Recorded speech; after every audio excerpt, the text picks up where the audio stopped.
Hello students, good morning. कैसे हैं आप लोग? हम आशा करते हैं आप लोग घर पर होंगे, स्वस्थ होंगे, सुरक्षित होंगे। मैं राहुल सर वैभव इंग्लिश स्कूल के द्वारा आप सभी स्टूडेंट्स के लिए इंग्लिश की कुछ ऑनलाइन क्लासेस लेके आया हूं, जिसमें हमने पिछली बार 7th क्लास की एक टॉपिक स्टार्ट किया था, एक्टिव पैसिव या पैसिव वॉइस।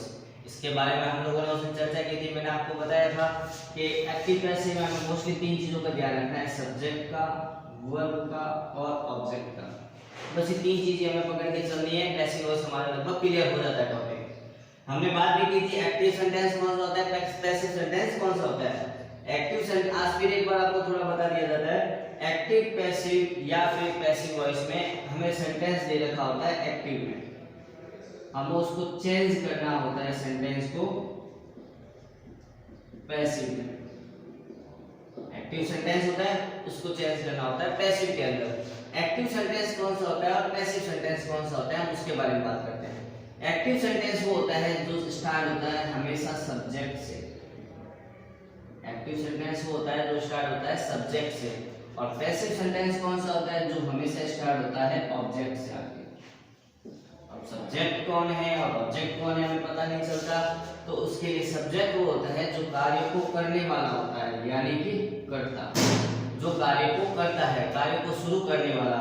मैं कहता हूं, एक सेंटेंस लिखता हूं सिंपल सा, आई राइट अ लेटर।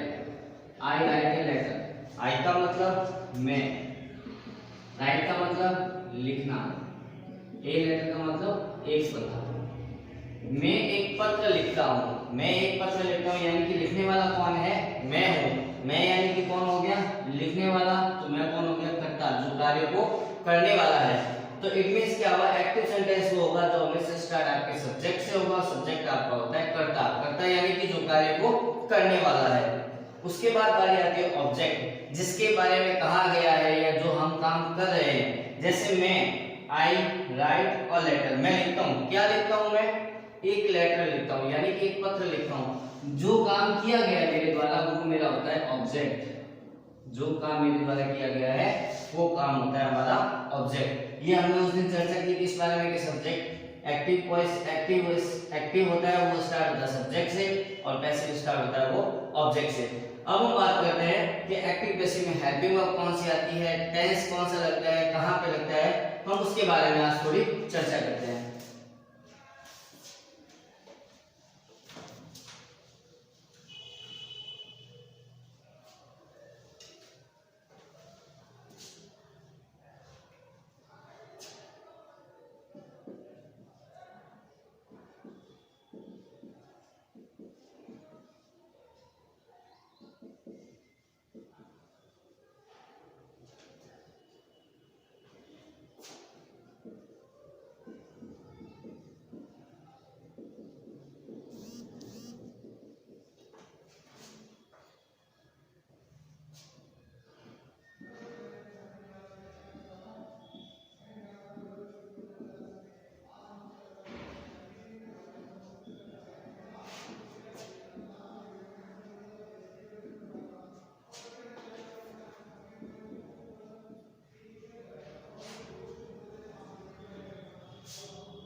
हाँ तो स्टूडेंट्स, हम बात करते हैं कि हमारी वर्ब्स कहाँ लगेगी, कौन सी लगेगी, कैसे लगेगी। एक चीज ध्यान रखना, एक्टिव को जब हम पैसिव में चेंज करेंगे हमेशा ध्यान रखना वर्ब की थर्ड फॉर्म आती है। ये दिमाग में बैठा लो अपनी बात। जब भी हम एक्टिव सेंटेंस को पैसिव में चेंज करेंगे हमेशा वर्ब की थर्ड फॉर्म आती है। एक चीज तो ये। दूसरी बात ये, एक्टिव को पैसिव में बदलते समय सब्जेक्ट के बाद हेल्पिंग वर्ब जरूर आती है, उसके बाद वर्ब की थर्ड फॉर्म आती है, और उसके बाद हमारा जो ऑब्जेक्ट है वो आता है। ध्यान रखना। हमने एक टेबल भी उस दिन बनाई थी जिसमें लिखा था, हमने 5 लाइनों की टेबल यूज की थी उस दिन। एक बार थोड़ा सा आपको बता दिया जाता है एक बार, जिसमें हमने लिखा था OSV थर्ड बाय सो अन्य। हमने उस दिन चर्चा की थी इस टेबल के बारे में। O का मतलब क्या होता है हमारा ऑब्जेक्ट, S का मतलब क्या होता है हमारा सब्जेक्ट, वर्ब जो मेन वर्ब है, जो काम किया जा रहा है वो हमारी होती है वर्ब, मैं जैसे लिखने का काम, बोलने का काम करते हैं, है ना, लिखना, बोलना, खेलना, चलना, दौड़ना, कूदना, भागना, है ना, ये सारे के सारे क्या होते हैं, हमारी वर्ब्स होती है, क्योंकि ये हम काम कर रहे हैं हमारे द्वारा, इसीलिए वर्ब की हमेशा कौन सी फॉर्म आती है, फिर थर्ड फॉर्म। फिर आता है बाय, फिर सब्जेक्ट को चेंज किया जाता है ऑब्जेक्ट में, उसके बाद अगर जो भी बचता है वो सारा का सारा वैसे होता रह जाता है। लेकिन एक चीज ध्यान रखना, ऑब्जेक्ट को जब सब्जेक्ट में चेंज करेंगे तो वर्ब की थर्ड फॉर्म से पहले हम हमेशा हेल्पिंग वर्ब लगाते हैं, हमेशा क्या लगाते हैं, हेल्पिंग वर्ब। और उस दिन क्लास में हमने हेल्पिंग वर्ब के बारे में चर्चा की थी कि हेल्पिंग वर्ब्स होती है लगभग अप्रोक्सीमेट 23 या 22 टाइप्स की होती है, जिसमें मैंने आपको बताया था कि एक होता है is, am, are, was, were, has, have, had, do, does, did, can, could, shall, should, will, would, may, might, must, need not, dare और ought to, ये होती है हेल्पिंग वर्ब्स में यूज होती है। देखो सेंटेंस में ये सारी हेल्पिंग वर्ब्स हमें, अगर सेंटेंस में ये दे रखी है तो किसका यूज होगा, अब ये दे रखा है तो कौन सी वर्ब्स आएगी, ये दे रखा है तो इसके साथ क्या आएगा, डू डज के साथ क्या आएगा, डिड के साथ क्या आएगा, कैन कुड के साथ क्या आएगा, शैल शुड के साथ क्या आएगा, will would may might must need not और टू डेयर। एक चीज ध्यान रखना, ये जो हेल्पिंग वर्ब्स होती है यहां से, कहां से, can, could, shall, should, will, would, may, might, must, need not, dare और ought to, इनको जब एक्टिव में हमें ये दे रखी होगी और जब इसको हम पैसिव में चेंज करेंगे, एक्टिव में दे रखी होगी और पैसिव में चेंज करेंगे तो इनके साथ हम क्या लगा देते हैं, प्लस बी।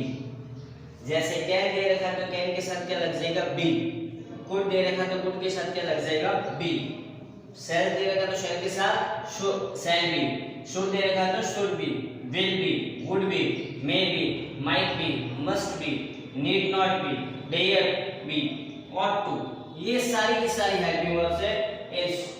मॉडल्स भी होते हैं और हेल्पिंग वर्ब में भी इनका यूज होता है, इसीलिए इनको हेल्पिंग वर्ब भी कहा जाता है। और इनके साथ हमेशा क्या लग जाता है, पैसिव में बी लग जाता है और साथ में वर्ब की जो थर्ड फॉर्म है वो लग जाती है। आप एक मिनट है आप लोगों के पास, आप इसको उतार लीजिए, स्क्रीनशॉट ले लीजिए।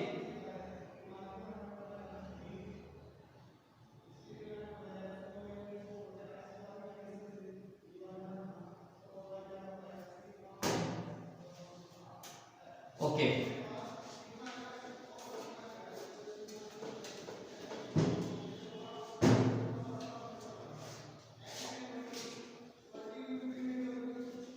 हाँ तो स्टूडेंट देखो मैंने क्या लिखा है। अब एक्टिव पैसिव को करने से पहले हमें टेंस के बारे में कुछ ज्ञान होना चाहिए, क्योंकि टेंस के अनुसार ही हेल्पिंग वर्ब्स, मेन वर्ब्स का यूज किया जाता है। मेन वर्ब्स तो मैंने आपको बता दिया कि पैसिव में हमेशा मेन वर्ब थर्ड फॉर्म ही आएगी, ना फर्स्ट फॉर्म आएगी, ना सेकंड फॉर्म, ना फोर्थ फॉर्म, ना fifth form, only third form आएगी।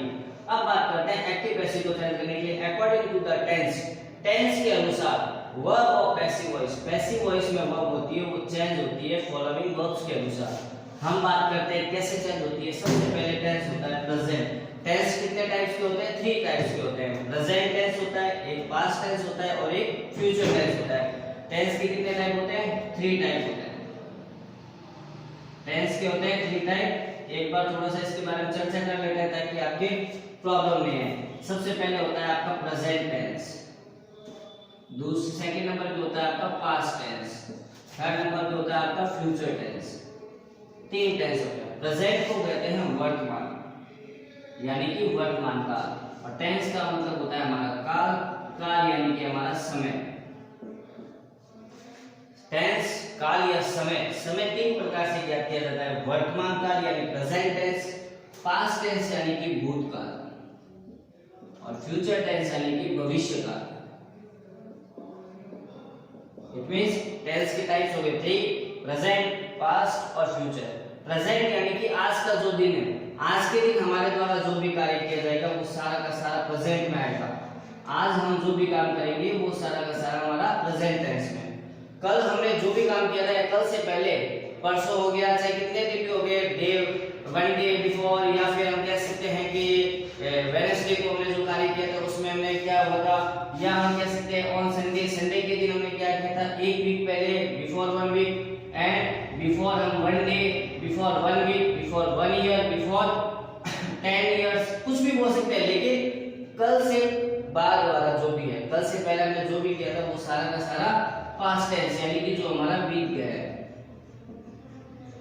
फिर आते हैं फ्यूचर टेंस। फ्यूचर हमारा यानी कि हमारा भविष्य, भविष्य हमारा कब होगा, आने वाले कल के दिन, आने वाला कल कैसा होगा। तो टेंस को कितने टाइप्स में डिवाइड किया जाता है, 3 टाइप में, प्रेजेंट, पास्ट और फ्यूचर। अब बात आती है प्रेजेंट टेंस, पास्ट टेंस और फ्यूचर टेंस। इन तीनों टेंसेस को 4 पार्ट में डिवाइड किया जाता है, तीनों टेंसेस को 4 पार्ट में डिवाइड किया जाता है। प्रेजेंट को किया जाता है पहले प्रेजेंट सिंपल टेंस में, फिर होता है इसका प्रेजेंट कंटीन्यूअस,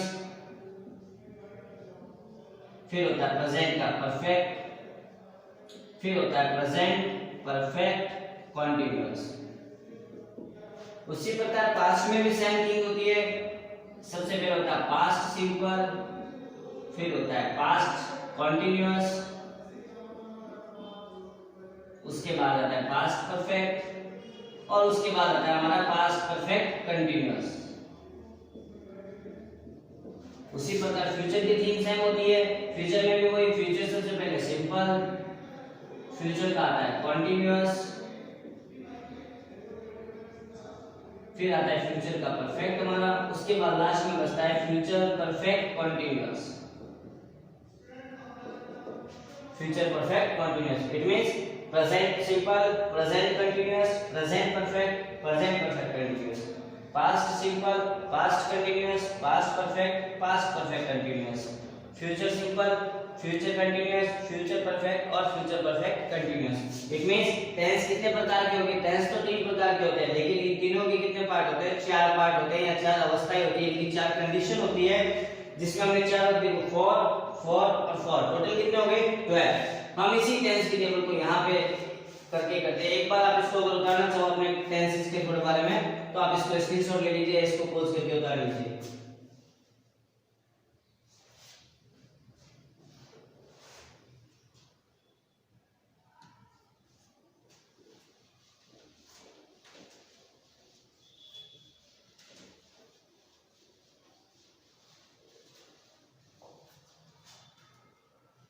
हाँ तो स्टूडेंट, सबसे पहले हम बात की थी हमने टेंस 3 प्रकार के होते हैं। सबसे पहले होता है present simple, present simple tense. इसकी स्ट्रक्चर क्या होती है, वर्ब की फर्स्ट फॉर्म आती है, इसके साथ में एस या ईएस आता है। वर्ब की फर्स्ट फॉर्म, इसके साथ एस या ईएस आता है, ठीक है। इसको जब हमें एक्टिव वॉइस में हमेशा ऐसे ही दिया होगा, इसको जब हम पैसिव में चेंज करेंगे तो वर्ब की फर्स्ट फॉर्म ऐसे है, इसको पैसिव में चेंज करने के लिए सबसे पहले लगता है is, am, are plus verb की third form, is, am, are plus verb की थर्ड फॉर्म लगती है। मतलब अगर वर्ब की फर्स्ट फॉर्म के साथ एस या ईएस दे रखा है तो उसकी जगह क्या होगा, इज, एम, आर लगेगा हेल्पिंग वर्ब। जैसे हमने एक स्ट्रक्चर लिखी थी, O S V third by, so अन्य हमने लिखा था, ये टेबल सिंपल सी। तो ऑब्जेक्ट को सब्जेक्ट के साथ में लेके आएंगे, फिर वर्ब की थर्ड फॉर्म लगाएंगे। उससे पहले देखेंगे वर्ब कौन सी फॉर्म में है। वर्ब अगर फर्स्ट फॉर्म में है यानी कि प्रेजेंट सिंपल टेंस में है, प्रेजेंट सिंपल टेंस यानी कि एस या एस या तो लगा होगा या नहीं लगा होगा। वर्ब की फर्स्ट फॉर्म में तो उसके साथ क्या आएगा, is, am, are plus verb की थर्ड फॉर्म ले लीजिए। हम एक सेंटेंस करेंगे, एक सेंटेंस एग्जांपल ले लेते हैं। मैं जैसे ले लेता हूं, आई, ये लिखते हैं, he plays cricket, he plays cricket, वह क्रिकेट खेलता है, वह क्रिकेट खेलता है। हमारे सब्जेक्ट कौन है, देखो इस सेंटेंस में सबसे पहले कौन खेल रहा है क्रिकेट, क्रिकेट कौन खेल रहा है, वह जो काम करने वाला है वो हमेशा कौन होता है, कर्ता, यानी कि वो हमारा क्या होता है, सब्जेक्ट होता है। जो कार्य को करने वाला कौन है, वह है, जो कार्य को करने वाला होता है वो कौन होता है, कर्ता होता है, यानी कि सब्जेक्ट होता है हमारा। सब्जेक्ट हमारा क्या है, ही। प्ले का मतलब होता है खेलना, प्ले का मतलब होता है खेलना। अब हम काम क्या कर रहे हैं इस सेंटेंस में, खेलने का काम कर रहे हैं। जो काम हमारे द्वारा किया जाता है, जो काम हम करते हैं, वो हमारी हमेशा क्या होती है, वर्ब होती है। जो कार्य हमारे द्वारा किया जाता है वो हमारी क्या होती है, वर्ब होती है। अब हम क्या करते हैं, वर्ब से क्वेश्चन करते हैं, वर्ब से क्वेश्चन करते हैं कि भाई हमारे द्वारा मैंने क्या लिखा, खेलता है, हमारी वर्ब क्या है, खेलना। वर्ब हमारी क्या है, खेलना। हम वर्ब से क्वेश्चन करते हैं, वर्ब से क्या करते हैं, क्वेश्चन करते हैं क्या और किसको। हम वर्ब से क्वेश्चन करते हैं दो, क्या और किसको। सिंपल सेंटेंस में क्वेश्चन करते हैं खेलता है, इसके साथ लगा देते हैं क्या, क्या खेलता है, आंसर क्या है, क्या और किसको से क्वेश्चन करेंगे। हमने क्या से क्वेश्चन किया, क्या खेलता है, इसका आंसर क्या आएगा, क्रिकेट खेलता है। जो आंसर आता है वो हमारी क्या होती है, वर्ब होती है, सॉरी ऑब्जेक्ट होता है। जो आंसर आता है वो हमारा क्या होता है, object. It means he plays cricket, यानी कि वह क्रिकेट खेलता है। और हम बात करते हैं वह क्रिकेट खेलता है या ही प्लेज क्रिकेट में, सबसे पहले देखते हैं ये हमारा सब्जेक्ट हो गया, ये हमारी वर्ब हो गई, ये हमारा ऑब्जेक्ट हो गया। हमने पैसिव वॉइस स्टार्ट करके किया था जब हमने टेबल अभी भी बनाई थी, OSV थर्ड बाय सो अन्य, ये बनाया था। सबसे पहले क्या करते हैं, ऑब्जेक्ट को सब्जेक्ट के साथ लेंगे, ऑब्जेक्ट ये रहा, इसको लेके आएंगे सब्जेक्ट के साथ। सब्जेक्ट कहाँ था, सेंटेंस के शुरुआत में, इसका मतलब है हम क्रिकेट को उठा के लेके आएंगे आगे सेंटेंस में, तो स्टार्ट होगा क्रिकेट से सेंटेंस, क्रिकेट। अब बात करते हैं वर्ब्स की, ऑब्जेक्ट को सब्जेक्ट में बदला, फिर वर्ब। वर्ब देखो ये प्लेज, वर्ब के साथ देखो प्ले है, वर्ब प्ले के साथ क्या लगा हुआ है, एस। वर्ब के साथ एस या ईएस हो, इट मींस कौन सा टेंस है, प्रेजेंट सिंपल टेंस है। प्रेजेंट सिंपल टेंस है तो इसको पैसिव में बनाएंगे, एक्टिव हो तो पैसिव में बनाने के लिए क्या यूज करेंगे, इज एम आर के साथ वर्ब की थर्ड फॉर्म। या तो इज लगेगा या एम लगेगा या आर लगेगा। अब कंफ्यूजन होता है सर इज कहां लगाए, एम कहां लगाए और आर कहां लगाए। देखो इज आता है जब सब्जेक्ट हमारा हो सिंगुलर, सब्जेक्ट हमारा सिंगुलर, सिंगुलर यानी कि एक वचन, एक वचन यानी कि हम बोल सकते हैं यहाँ पे ही हो सकता है, शी हो सकता है, इट हो सकता है, या सिंगुलर नाउन हो सकता है, ही शी या इट या singular noun, he she it singular noun. Singular noun मतलब कोई भी एक व्यक्ति, कोई स्थान। नाउन किसे कहा जाता है, व्यक्ति, वस्तु, स्थान आदि को संबोध कराने वाले को क्या कहते हैं, नाउन कहते हैं, यानी कि संज्ञा कहा जाता है। तो व्यक्ति मतलब कोई भी हो सकता है, राहुल, मोहन, श्याम, सोहन, सीता, गीता, कुछ भी ले सकते हैं। पर्सन, प्लेस, प्लेस के बारे में बात करें कुछ भी ले सकते हैं। फॉर एग्जांपल बीकानेर, जयपुर, जोधपुर, उदयपुर, कोटा, झुंझुनू, कुछ भी। प्लेस ले लिया हमने, पर्सन ले लिया, थिंग कोई भी थिंग, मार्कर, व्हाइट बोर्ड, है ना, कुछ भी, एनीथिंग एल्स कोई भी थिंग ले सकते हैं। तो नाउन कोई भी हो सकता है लेकिन वो सिंगुलर होना चाहिए, ध्यान रखना। अब याद करते हैं यहाँ पे सेंटेंस में, देखो हमने लिखा सबसे पहले क्रिकेट, ऑब्जेक्ट को आगे लिखा है। अब देखा वर्ब, वर्ब के साथ क्या लगा हुआ है, एस या एस, इसका मतलब एक्टिव वॉइस है।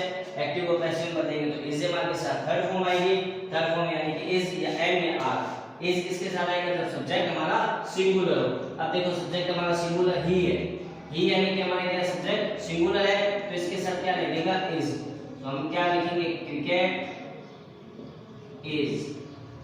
वर्ब की कौन सी फॉर्म लगेगी, थर्ड फॉर्म, प्ले। प्ले की थर्ड फॉर्म क्या होगी, प्ले, प्लेड और प्लेड। वर्ब की थर्ड फॉर्म हो गई प्ले। ऑब्जेक्ट को सब्जेक्ट में बदला, वर्ब की थर्ड फॉर्म का यूज किया, फिर किसका यूज करेंगे, बाय।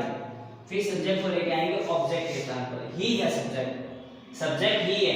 इसका ऑब्जेक्ट क्या होता है, हमने जब लास्ट टाइम बात की थी तो हमने एक टेबल बनाई थी जिसमें लिखा था, टेबल में I, my, me, you, your, you, he, his और him। आगे और भी हम एक बार इतने लिखते हैं। देखो ये होते हैं सब्जेक्ट में, ये सारे आते हैं ऑब्जेक्ट में, यानी कि हमारा भी सब्जेक्ट क्या है, ही है। इसको जब ऑब्जेक्ट में लेके आएंगे तो इसका ऑब्जेक्ट क्या बनेगा, हिम बनेगा। तो यहाँ क्या आ जाएगा, बाय हिम आ जाएगा। ये हमारा सेंटेंस बन गया, ही प्लेज क्रिकेट। इसका पैसिव बनाएंगे तो cricket is played by him, यानी कि इस अंतर दोनों में कुछ नहीं होता, एक सीधी बात होती है और एक बात को घुमा फिरा के कहना होता है। बात दोनों तरीके से सही होती है, लेकिन जैसे ही प्लेज क्रिकेट, वह क्रिकेट कहता है, क्रिकेट उसके द्वारा खेला जाता है, बस इतना ही। इसमें होता है क्रिकेट उसके द्वारा खेला जाता है, बस इतना सा सेंटेंस, और कुछ नहीं है। तो प्रेजेंट सिंपल के बारे में हमने चर्चा की, वर्ब की फर्स्ट फॉर्म के साथ एसआईएस, पैसिव में बदलेंगे इजएमआर के साथ वर्ब की थर्ड फॉर्म। एक एग्जांपल किया हमने इसके बारे में, आप एक मिनट इसका स्क्रीनशॉट ले लीजिए। हाँ तो स्टूडेंट, जैसे हमने आज टेंस के बारे में सबसे पहले पैसिव वॉइस से स्टार्ट किया, फिर इसमें कुछ टेंसेस का भी रोल होता है बहुत इंपॉर्टेंट। तो हमने टेंस के बारे में चर्चा की कि टेंस क्या होता है, कितने टाइप्स के होते हैं। हमने टेंस की सबसे पहले पैसिव वॉइस में चेंज करने के लिए 12 टेंस हमने लिखे थे, जिसमें सबसे पहले प्रेजेंट सिंपल के बारे में चर्चा की आज हमने, जिसका एक एग्जांपल लेके इसको आपको समझाया। तो ओके स्टूडेंट्स, उम्मीद करता हूँ आप लोगों को समझ में आया होगा। अगर फिर भी आप लोगों को कहीं पे भी प्रॉब्लम आए, आप कमेंट बॉक्स में अपना कमेंट जरूर लिखें, जहां प्रॉब्लम आएगी आपको सॉल्व कर दिया जाएगा, आपकी प्रॉब्लम को वहीं पे खत्म कर दिया जाएगा। Okay students, good bye.